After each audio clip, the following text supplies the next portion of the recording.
बीड जिल्ह्यामध्ये मनरेगा योजनेतील घोटाळा उघड झालाय। कागदोपत्री असणारे सिमेंट रस्ते दाखवले गेले आणि लाखो रुपयाचा निधी याच्यामध्ये उचलला गेलाय।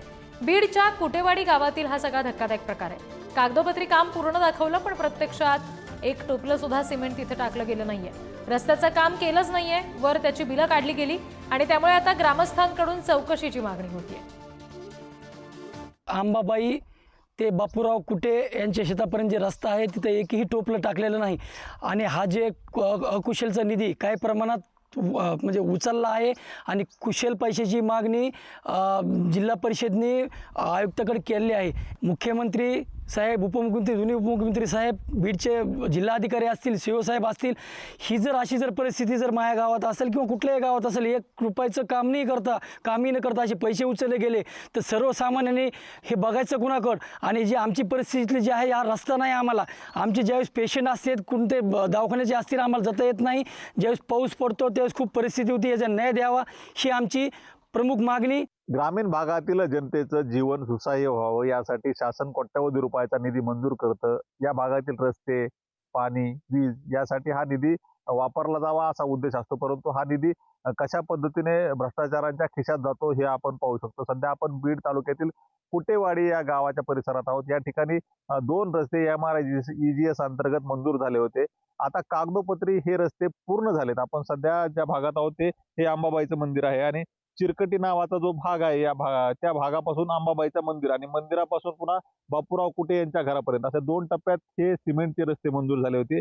कागदोपत्री हे रस्ते पूर्ण झालेत, परंतु आपण पाहू शकतो कशा पद्धतीनं सिमेंटचं साधं एक टोपलंही या रस्त्यावर पडलेलं नाही, परंतु MREGS अंतर्गत या ठिकाणी अकुशलचे जे पैसे आहेत ते मंजूर करण्यात आले आहेत, उचलण्यात आले आहेत। तर दुसरीकडे कुशलच्या कामाची मंजुरी देखील झाली असून त्याच्या निधीची मागणी करण्यात आली आहे।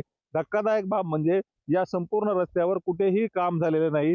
आपण पाहू शकतो कशा पद्धतीनं आहे त्या स्थितीतच हे सगळं परिस्थिती आहे। या ठिकाणी कशाही पद्धतीचा रस्ता झालेला नाही, तरी देखील या ठिकाणच्या कामाच्या निधीची मागणी करण्यात आली आहे। गंभीर बाब म्हणजे गटविकास अधिकाऱ्याकडून ही फाईल आता जिल्हा परिषद स्तर आणि तिथून आयुक्तांकडे देखील पोहोचली आहे। काही दिवसात जर या संदर्भात कुठलाही पाठपुरावा झाला नाही तर हा सुद्धा निधी संबंधित कंत्राटदाराला मिळू शकतो। आता अशा परिस्थितीत जर हा रस्ता झालेलाच नसताना जर निधी मंजूर केला जात असेल आणि त्याचा जर निधी वितरित केला जात असेल तर हा धक्कादायक प्रकार आहे।